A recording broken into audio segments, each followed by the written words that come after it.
he has also, I think, supported some of the technologies like the Kira motors. And then the other day, I think sometime back, I was talking about the electric trains and all that. But my worry is, and the worry of these young people, that if we do not have power or energy in some of our villages where we come from, how do we start thinking about that kind of transition straight away? Do you think, is that in good faith, or we're just, are we ready for that as a country? I don't think it's a matter of being ready. It's a matter of urgency. Normally in this approach like this, there are low-hanging fruits that we can tap in at the village level. When you talk about energy issue, climate change, it's real. In my village, Adilang, they had a hailstone, and it's affecting them right now. There's no food. People are starving. We don't have to wait for 5 years. Any rain pattern, if it changes, the next season people are starving. So what are the low-hanging fruits are we having now? Are we engaging young people at the grassroots level to plant trees that are fast growing? Are we able to identify this? These are practical approaches we can have. Do we have campaign to start planting trees? What million marathon? We always do a lot of marathon, and every young person, before you report to school, you plant a tree. This is going to solve some of this problem. What defensive mechanism do we have to protect our green cover? Because this thing comes also to gender. I don't want to go to that. Girls are the one most affected actually with these energy issues. Nowadays, when you go to villages, they are walking long distances to collect firewood. When they want to walk long distances to collect firewood, they are spending more hours away from school. What negative feedback loop does that have on gender empowerment? It's obvious, we all know that. I'm not going to go there. So how do we bring this green cover close to our home? We are burning bushes. What cultural revolution do we have to start harvesting these bushes as energy? So there's a lot we need to transform at the village level. Actually, during dry season, we are very happy hunting animals. Is there programs to revolutionize this? Actually, they are becoming unculture because now they are not sustainable. Are we having discussion to stop bush burning? That grass in other areas is a source of energy. There are feeds for animals. So we need to revolutionize our culture to start adopting culture that can sustainably help us to utilize the resources we have within our environment. But again, young people need also to come up with this discussion at community level. Those who have a privilege that they have gone to school, they are here, you have to spark this conversation. And by sparking this conversation, we are able to engage the institution. We are engaging the institution, we are able to demand for policy and finances to help us scale some of this program. So what am I communicating here? We need a cultural revolution, adopt the low-hanging fruits, stop bush burning, plant trees. These are things within our means we can do as citizens before even we got into technological advancement approach that require a lot of sophisticated technology that we are not able to access right now. While doing that, we also will be able to remain, okay, what's the long-term solution? Engage institution. It goes back to education. He talks about young people who are not able to put documents together to write grants to access. What are we doing to build the brain resources, the brain infrastructure in this country to make sure that it thinks about sustainable way of using our resources? We need the brain structures. Is the education sector doing the right thing? So when you think about this, every issue is connected. But we need to find a way, what's a better way of approaching it and simplify it to the actionable solutions we can handle. Thank you very much. Talking about discussions at community level, and it makes me think that probably we've not done a lot on creating awareness and advocacy. And of course, Alan mentioned about this kind of processes that we probably need for our communities to understand that there's something called the energy transition. There's something called renewable energy. There's something called solar. People do not know about these things. They are green. Young people even those in the rural areas have no idea about what we're talking about here. But how can we intensify our advocacy strategies and awareness creation across board, such that the entire population really knows that we are dealing with the climate crisis, where we need to come up with innovations or technologies that will address the climate, and energy transition or just transition is part of that element. How can the population, the stakeholders, people like here, you look at this room, it's full of people who can cause change, by the way, if they wanted to. But they must be working with the population. They may have good documents on advocacy, communication strategies, all well placed in their offices. But we don't see anything that happens on the ground. People have no idea that when you cook in the house that you stay in, then you're probably causing lung cancer for yourselves or for the family.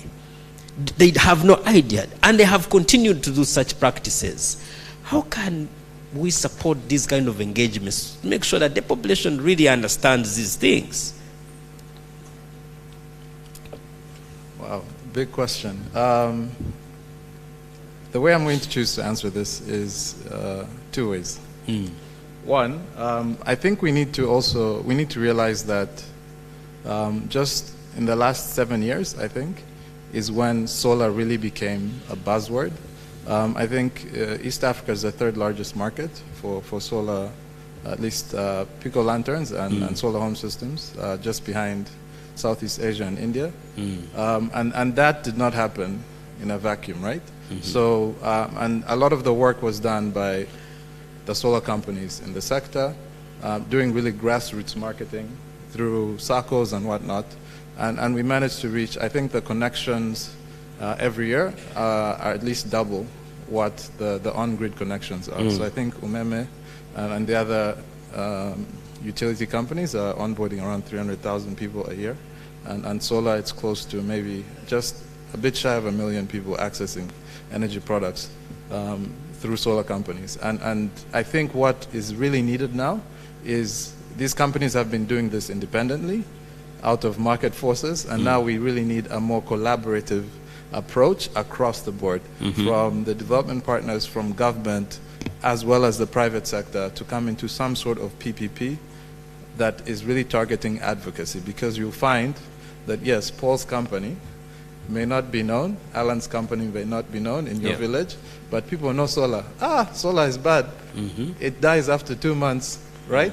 So we need to drop the brands and really push the energy as an energy name. Just approach renewable energy, and that should be the language across the board for all the stakeholders in the sector. And I think we also need to include educational systems as well, because you find that people are really studying, you know, volts and watts, but no one is studying what these things can actually do in their communities, right? Until they get out there, and then you find your mom in Asako or your grandmother, and she comes home saying, we need to buy this solar home system because we need light. And that's the first conversation I think most households are having, at least in the last mile. And so I think that's the approach that may actually end up getting us to the last mile. Okay, I've been thinking that, of course, that's a good strategy. But I've also been thinking that possibly, you know, when you're talking about inclusion, we're talking about, can we have everybody? Can we not leave anyone behind in this kind of... If we're talking about energy transition, I believe we must move together. Now, when you look at such platforms, these are very good platforms, especially for the young people. And that's why I'm saying we appreciate the key stakeholders like government to give us a platform as young people. You all of you guys, you can see all this panel. These are youth, but they're already doing stuff. But there are some people who cannot speak English in the villages, but these guys know how to set up a solar system. How can we engage? How can we so provide such a big platform? The guy comes here, speaks in his own language, but then we get an interpreter. Is that possible? I don't know whether this can go to maybe the conveners of this engagement. But my fellow young people, do you think this is practical? Can we get some of these young people next year, probably in the next Renewable Energy Conference? Can we have testimonies coming from Karamoja, coming from the northern region, the western region, people who are doing stuff, but they are not recognized? Do you think that is possible, that we can do, Alan? You and I, that really understand these challenges, how can we ensure that government listen to these voiceless people who are already doing stuff, but they are not brought here? You want to? I think he can give us an answer to that. Allow me to say something. Yeah, I think that's a very sweet question. No. It was a reply. Right. Yeah, I think we are focusing a lot on the awareness in the villages, and we are focusing on the awareness in town.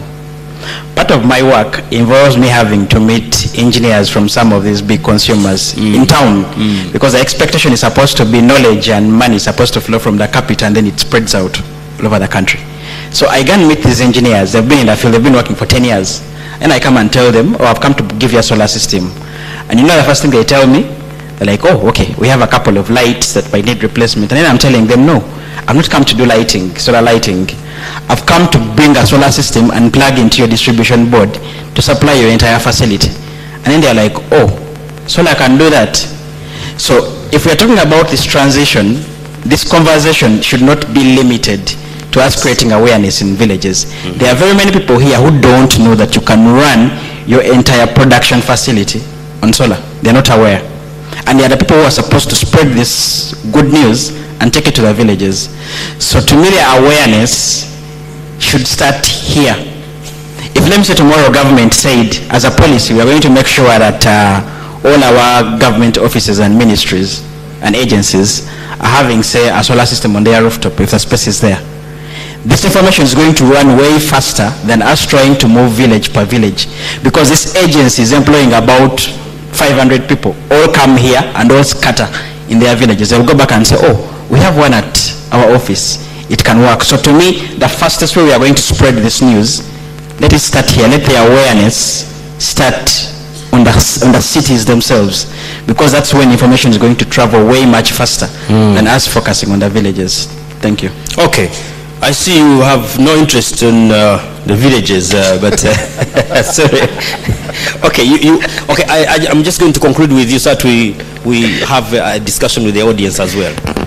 Okay, thank you very much. To contribute to his point, we at Pay and Pump, we work with a network of agents, something that has worked for us. We do not have outlets that like you would see MTN or anything. I understand they also have agents, but these are the people that interact with the village people, the grassroots people on a daily. So these are the people that the government needs to reach out to, or us solar companies that need to reach out to, and then train them on how to use these equipments. The second point is I've seen this for a few solar companies, but they try and translate user manuals into the different local languages, such that people actually understand what they're using. Because imagine if I was to sell to you a phone or an appliance whose user manual is in Swedish, you wouldn't understand. But if it is translated, then it would give you an opportunity to explore and find out the different features that that particular appliance has. Okay, John, would you like to supplement? Yeah, sure.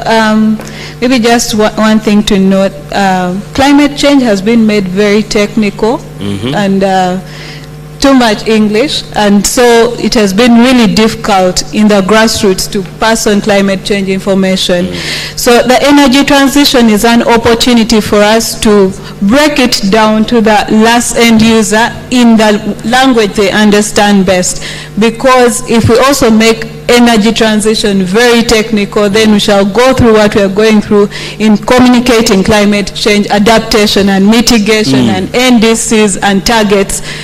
when we go down to communicate the energy transition to the grassroots. So let's drop the voltage, the AC, the DC, and talk to the person in the village in the language they understand, because they are also innovating technologies in the energy transition. Thank you. Yeah, I like it when you say we need to really simplify this kind of, yeah, give her a round of applause. That's a very good one.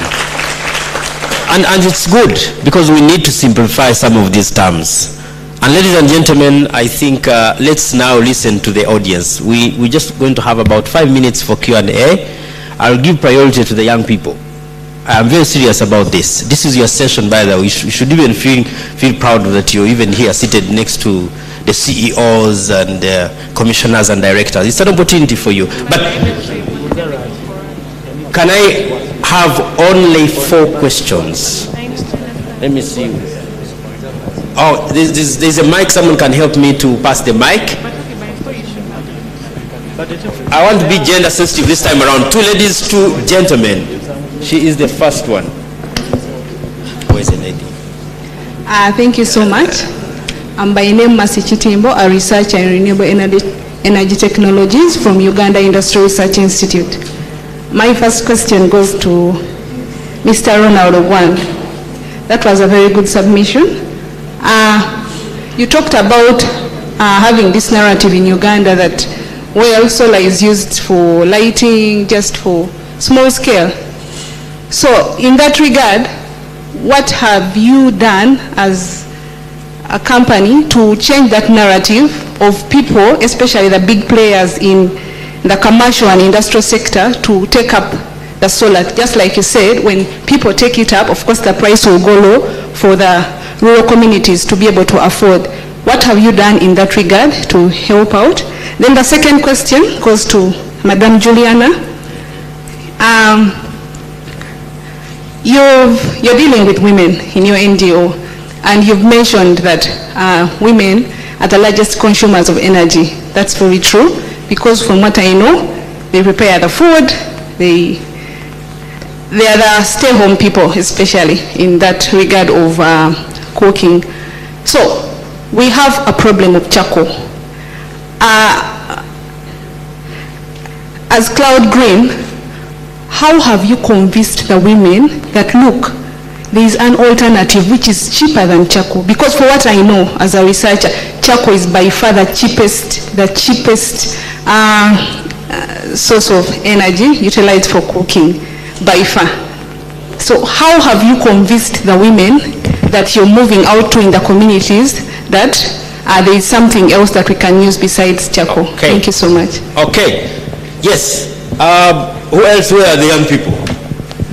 Where are they? Stand up. The first one to stand up will ask a question. Okay, he's already up there. Okay. Then there's a lady there, so I've taken note of you. Then I will also give an opportunity for government 1 question and the development partner 1 question. Good morning, everyone. Don't say we are leaving you behind. Okay, my name is Chinedu Nevo. I co-found a social entrepreneurship project, and I'm also a PhD researcher at the Open University UK. So I have a question.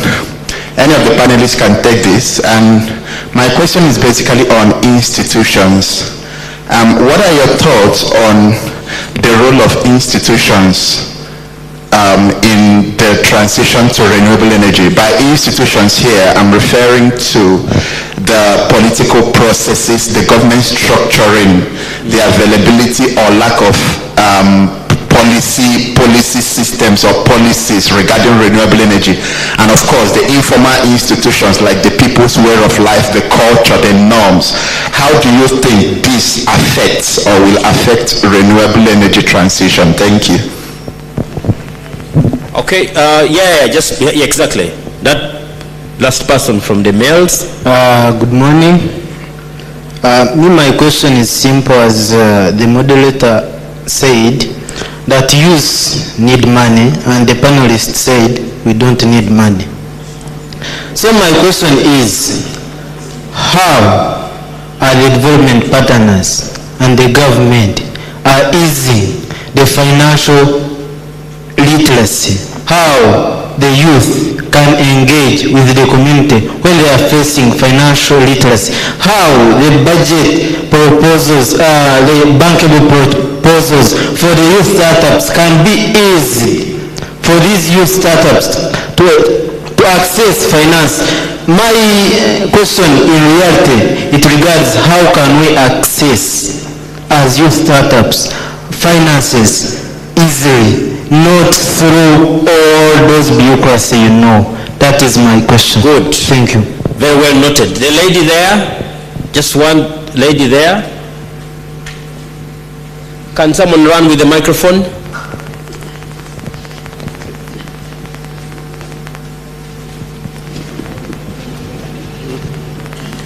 So one question from government, one question from the development partners. Thank you. If government doesn't have a question. My name is Achago Bernadette, Virginia. I'm a team lead for EnviroSave Uganda. It's a civil society organization that promotes climate change. And I'm also a woman in climate change under our Association of Women in Renewable Energy. Mine is to the ministry and the development partners, because women at a tune of 80% are the biggest stakeholder in climate change, conservation and destruction. So most of the women in rural areas need sensitization. But the terms we use, I'm adding my voice to Julian, the terms we use like renewable energy, the English, they don't understand. Yeah, can you please break down those things and even make some translations, like if we go to the community and doing sensitization. Okay. Yeah, that's my call, thank you. I think that's an appeal. Okay, one from development partners. Yes, we have a question from him here. Tell us your name, organization you work for, and the question. Excuse me. Microphone is just next to you. Thank you. All right. Thank you. Good morning. This is very interesting to hear about the possibilities and the problems around energy. I'm Frenhagen from Sweden, and I've been working here with different projects on the countryside with toilets and stoves and solar products. And one thing I think would be very interesting to hear about is all the energy that is consumed for building materials. When you do houses of very heavy bricks, that needs a lot of firewood to produce. That would be interesting to hear from the panel what you're thinking about the future building materials, because that could also be very interesting possibilities. Thank you. Okay, so any of the panelists will answer that. Any question from government? Okay, he's here. Yeah, thank you so much. I'm Drama Patrick. I come from Moyo District Local Government. Okay, my issue here as a question to the panelists, any of them can answer. You know, we have been, there are government programs that are targeting young people. And when we look at the local governments, most of these programs have not really achieved the desired results. Now, that means this gives a question of how responsible are these young people we are talking about? You see, to invest in somebody, to invest in a population, you must ask the question, is this person responsible? And will he manage what assignment I'm giving this person? So I need these panelists to answer the question. How do you think we can best make the youths become responsible after having those past experience, such that they can drive the transition in renewable energy we are talking about? Very good. That's a very, very good question. And I will be happy, I don't know who can answer that question. You will answer it? Very good. Okay, ladies and gentlemen, thank you so much for your questions. Can we now have the panelists answer the questions as we wrap up this engagement? So I'll start with you, Joanna. Juliana, yes. Thank you so much. The first question from Martha, thank you for that question. And I love research, I love data, but I also love practicality and reality. And with the women that we've worked with, of course, we've trained them to make briquettes as an alternative energy source. And just yesterday they were sharing that it's actually cheaper for them to use briquettes than charcoal, because they just did 3 briquettes compared to 3 rounds of charcoal. So those are the things that really, sometimes, yes, the data is important, but what is on ground counts a lot, because that is really what is happening. And we train them, and they understand the value of alternative uses, and they're training other women to also use briquettes. And then also, maybe just, yes, thank you so much, Bernadette. Yes, we need to simplify energy transition, because it's our everyday life. And our everyday life should not be as complicated. It's already complicated. You don't need to complicate it with so much technicalities. Then maybe lastly, just before I speak about the responsibility of the youth, yes, many a times young people take certain things lightly, and have really wasted a bit of opportunities given to them. And working with the youth space, my appeal to ourselves as young people is that we need to have information, understand our craft, understand what we are doing, because we cannot be trusted. They cannot give the world into your hands if you're going to mess it up. You need to read a lot, understand, study, attend courses, because you need this investment. The older people have invested, definitely. That's why they're making these decisions. And we have to prove ourselves, maybe a little more, but we need to invest in ourselves in order to have impact, because these are global challenges, and we cannot be victimized and say we are young people and feel entitled and think that will be handed over to us. We need to work for it and prove that we are able to. And also trust that the older generation will give us a stability and wisdom and guidance as we transition to the clean energy. Thank you. All right, thank you so much, Juliana. So we're just going to answer the question, but also give your closing statement as we wrap up this. All right, thank you very much. Mine is to answer the gentleman from the local government about responsibility. I am very certain that at one point you are also at your youthful stages and you took wrong decisions, but you were given so many chances. Yes. You know, we learn from the mistakes that we do. True. And I am happy to share that I am somewhere personally. And I am also pushing for the youth to get somewhere. Yeah. I would also like to pose a question to him. Has the local government done follow-up on the youth projects that they've carried out to actually see that they are in effect? He will answer that after the panel discussion. Take note, sir. Okay, next, Alan. You answer the question, give your closing statement. All right, thank you. So I'm going to take 2 questions. So the one on access to finance. So how practical is it? I'll give you 2 scenarios. A youth doing agriculture. Yeah. One who gets money from his family and friends, plants his sweet potatoes or maize or whatever, and then is stranded with his products without market, right? Option 2, someone who is approached by Uganda breweries or Nile breweries, is given guaranteed access to market, given the inputs for free, and they use they both have the same resources in terms of some land to use, right? And they don't have to really invest or find a lot of capital because they have guaranteed market. Even a SACCO or a bank is willing to finance them because they have that linkage, right, to market. And so it's these kind of practical options that are there, but they just don't know about them. So it's an issue of knowledge and not an issue of we need capital.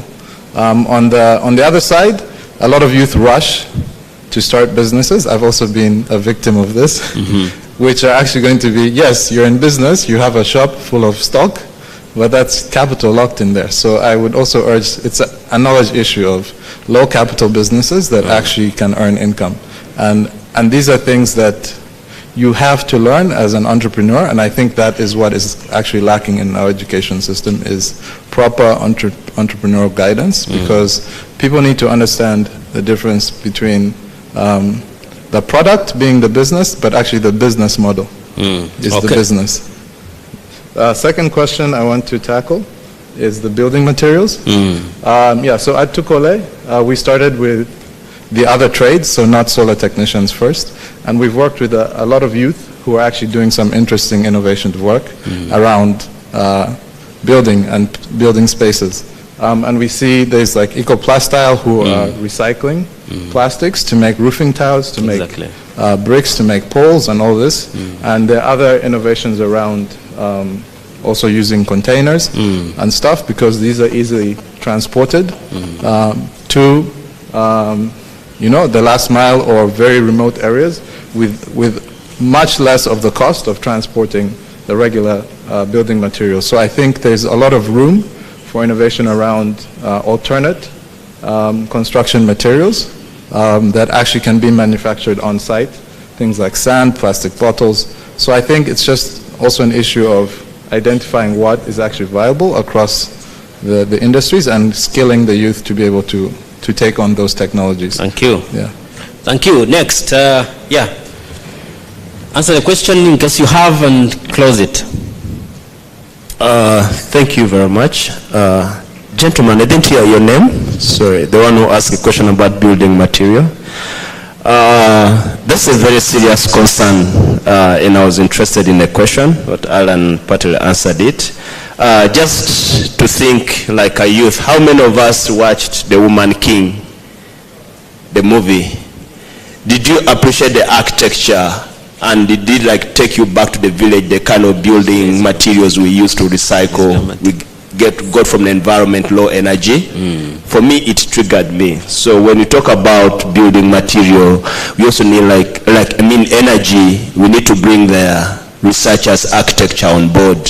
How can they design like good design, but also giving us this design we can derive, we can collect some of these resources from the one we have and the cost low energy, and stop this thing of looking at success in a Western perspective. We don't need these big walls. We don't have winter. We don't have most of this material that cost us a lot of cholesterol energy. So a wall of like a few millimeters should be able to keep you safe. And if someone will raise a question of security as well, that will come in. But there's a lot of But my conclusion is, for us to build communities that give meaning and purpose to every life, we need to become energy conscious, and energy is at the core of everything we do. Young people, think, give leadership, spread the information outside there. Let all our population become energy conscious so that we can easily have this conversation at community level. Let's multiply different energy leaders at grassroots level so that it's easy, this language can easily be interpreted and people can resonate with it. They can own the problem instead of us suggesting that the problem is there. It's very important to let the community understand that this problem is ours, so it's our responsibility to address it. So in that way, the communication will be more easier. Thank you very much. All right. I'll answer a question from the lady. Is it Martha?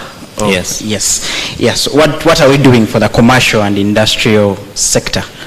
Two things, very practical. It's what I do every day, so please reach out to me in case you're interested. Number one is we do awareness. We have a 90 kilowatt plant at Namamve, Toyota Namamve, that's in the industrial park. I freely take people there who are interested in wanting to know about how these big solar systems work. So feel free to reach out. Right now, from my monitoring tool, I can see it's meeting about 50% of the energy consumption of Toyota in Namamve. The second one is financing. We have some people who are interested, they do not have the capex. Unfortunately, the policy here does not allow us to do power purchase agreements, but we would be glad to do them. So probably later on when it's revised, we can have a solar power purchase agreement. Right now it's not available because in Uganda we do single buyer model. But what is available for commercial and industrial clients are lease agreements. If let me say your solar plant is going to cost, say for argument's sake, $100,000 US, we can say you're going to pay for this over a period of 5 years. Every year, you're making annual payments of dividing that by 5 or 20,000. And if you're going to pay quarterly, you're going to pay $5,000. So there are those flexible payment modes. My closing remarks is this energy works. It has worked. If you want to prove that it works, please reach out to me. I'll show you that it works, and you can actually acquire it for your facility. Thank you. Okay, thanks a lot. Juliana, there's a question. Yeah, just briefly on the role of institutions in supporting the energy transition, the question Mr. Chinedu asked.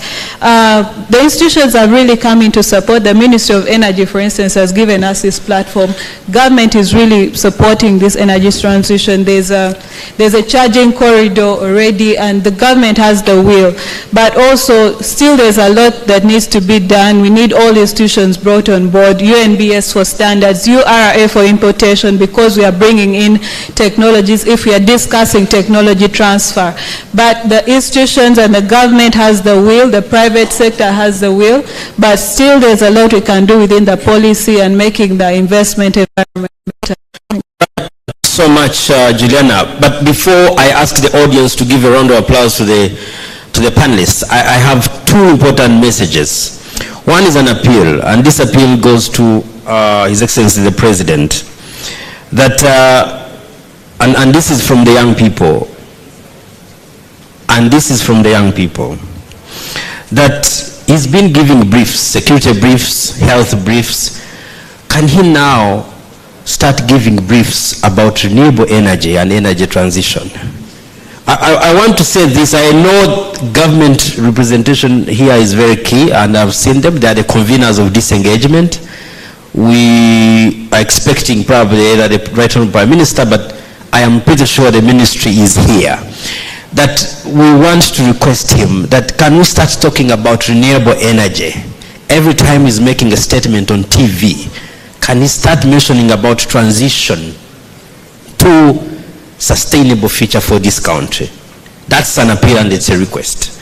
And lastly, for us to be able to understand sustainable development, the young people again initiated the Sustainable Development Goals Run.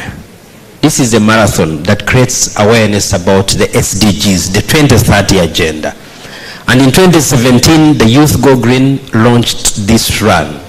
And we have been doing this Sustainable Development Goals Run every year, except the last 2 years where we had issues of COVID.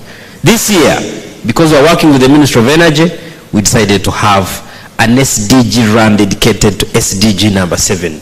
I don't know whether you guys know SDG 7. SDG 7 is about energy, affordable and clean energy. And still, we said, can we dedicate this run to energy? And specifically, we have our people run for energy access.